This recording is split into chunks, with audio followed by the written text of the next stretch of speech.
ஆண்டவராகிய இயேசு கிறிஸ்துவின் நாமத்தினாலே உங்கள் யாவருக்கும் அன்பின் நல்வாழ்த்துக்கள். இந்த நாளிலே நாம் கிதியோனை ஆண்டவர் தமக்கென தெரிந்து கொண்ட அந்த சம்பவத்தை குறித்து தியானிக்கவிருக்கிறோம். நியாயாதிபதிகள் 6வது அதிகாரத்துல இந்த சம்பவம் தரப்பட்டிருக்கிறது. இஸ்ரவேல் ஜனங்கள் ஆண்டவருக்கு விரோதமாக பொல்லாப்பான காரியத்தை தொடர்ச்சியாக செய்ததினாலே அவர்களை அடிமைத்தனத்திற்கு அவர் ஒப்பு கொடுக்கிறார். மீதியான் தேசம் இவர்களை அடிமைப்படுத்தும்படி ஆண்டவர் அவர்களை ஒப்பு கொடுத்து விடுவதை பார்க்கிறோம். இந்த இடத்திலே ஆண்டவர் தம்முடைய பிள்ளைகள் மேல் இறங்கி கிதியோன் எனும் தலைவனை தெரிந்தெடுக்க சித்தம் கொண்டிருந்தார். அவர்கள் வந்து எப்படி இவர்களை அடிமைப்படுத்தினார்கள்? இவர்களுக்கென ஒன்றும் இல்லாதபடி எல்லாவற்றையும் சூறையாடி கொண்டு போவார்கள். எப்பொழுதெல்லாம் மீதியான் தேசத்தின் ஆட்கள் இவர்களுடைய பகுதிக்கு வருகிறார்களோ எல்லாவற்றையும் ஒன்றும் இவர்களுக்கு வைக்காது எடுத்து போவார்கள். இதை எப்படி உதாரணமாய் வேதாகமம் குறிப்பிடுகிறது, வெட்டுக்கிளிகள் வந்து உட்கார்ந்து எழும்பும் போது இலைகள் எல்லாம் ஒன்றும் இருக்காது, அது போல எங்களுக்கென எதையும் வைக்காமல் எல்லாவற்றையும் எடுத்துக்கொண்டு போய் விடுவார்கள் என்று இங்கு குறிப்பிடப்பட்டிருக்கிறது. அவன் தன்னுடைய கோதுமையை பத்திரப்படுத்த மீதியான் தேசத்தோட பார்வையில இருந்து தப்பிச்சு என்னுடைய பொருளை காப்பாற்றணும்னு சொல்லிட்டு ஆலைக்கு அருகிலே நின்று பத்திரமாய் கவனமாய் அவனுடைய கோதுமையை போரடித்து கொண்டிருக்கிறான். இந்த நேரத்திலே கர்வாலி மரத்தின் அடியிலே தூதனானவர் உட்கார்ந்திருக்கிறார். அவன் பேசுகிறார், ஆண்டவர் உன்னை தெரிந்தெடுத்திருக்கிறார் என்று சொல்லி அவர் பேசுகிறார். 12வது வசனத்திலே அவனோடு பேசுகிறார். அது என்ன? பராக்கிரமசாலியே, கர்த்தர் உன்னோடு என்று சொல்லுகிறார். Gideon the mighty warrior. அவன் பயந்து போய் ஒளிந்திருக்கிற ஒருவன். ஆனால் அவனை கண்டு தூதனானவர் பயன்படுத்துகிற வார்த்தை என்ன? பராக்கிரமசாலியே, கர்த்தர் உன்னோடு இருக்கிறார் என்று சொல்லி.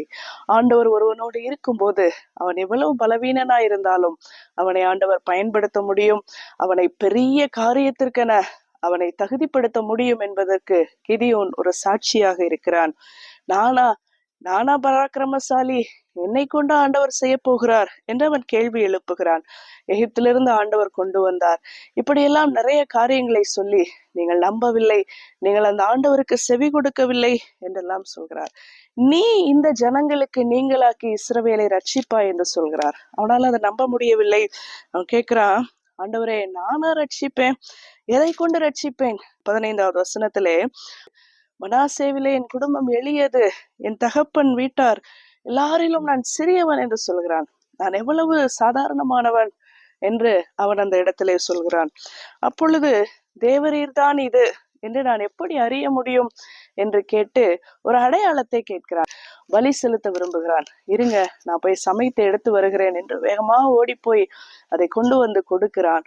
அந்த தூதன் அதை தொட்ட உடனே அதை அப்படியே எடுத்துக்கொள்கிறதை பார்க்கிறோம். நான் உன்னோட கூட இருப்பேன், ஒரு மனுஷனை முறியடிப்பதை போல நீ மீதியானியரை முறியடிப்பாய் என்கிறார். அதற்கு முந்தைய வசனத்துல அவன் சொல்கிறான், என் குடும்பம் சாதாரணமானது, என் குடும்பம் சிறியது, நானா ரட்சிப்பேன் என்று சொல்கிறான். ஆண்டவர் சொல்றார், நீயேதான் ஒரு ஆளை அடித்து விரட்டுவது போல ஒரு ஜன கூட்டத்தை நீ விரட்டி அடிப்பாய். நீ மீதியான் தேசத்தை விரட்டி அடிப்பாய்.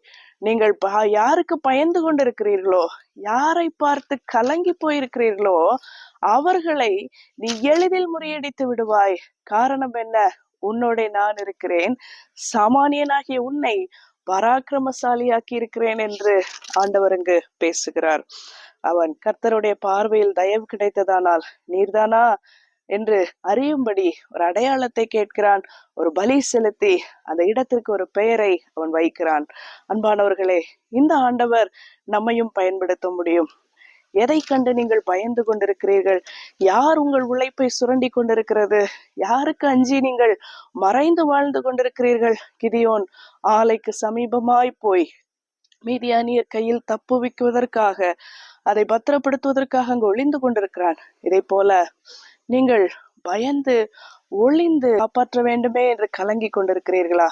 ஆண்டவர் நம்மை கொண்டு பெரிய காரியத்தை செய்வார். எழும்புங்கள். நீங்களும் நானும் சிறியவர்களோ சாமானியர்களோவாக இருக்கலாம், ஆனால் அவருடைய பார்வையில் விசேஷமானவர்கள்.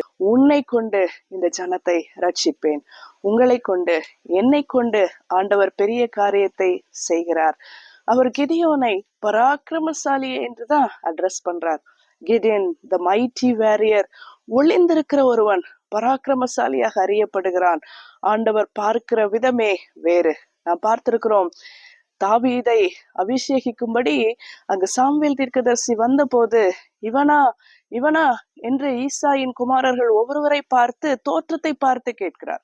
நல்லா இருக்காங்களே, பெரிய ஆளா தெரியுறாங்களே, இவனா இவனா ராஜா? ஆண்டவர் சொல்றார், மனுஷன் பார்க்கிற விதமாய் நான் பார்ப்பதில்லை, மனுஷன் முகத்தை பார்க்கிறான், கர்த்தரோ இருதயத்தை பார்க்கிறார் என்று சொல்கிறார். உங்களுடைய என்னுடைய இருதயத்தை ஆண்டவர் பார்க்கிறார். நம்மை பயன்படுத்த முடியும், நம்மை கொண்டு பெரிய காரியத்தை செய்ய முடியும்.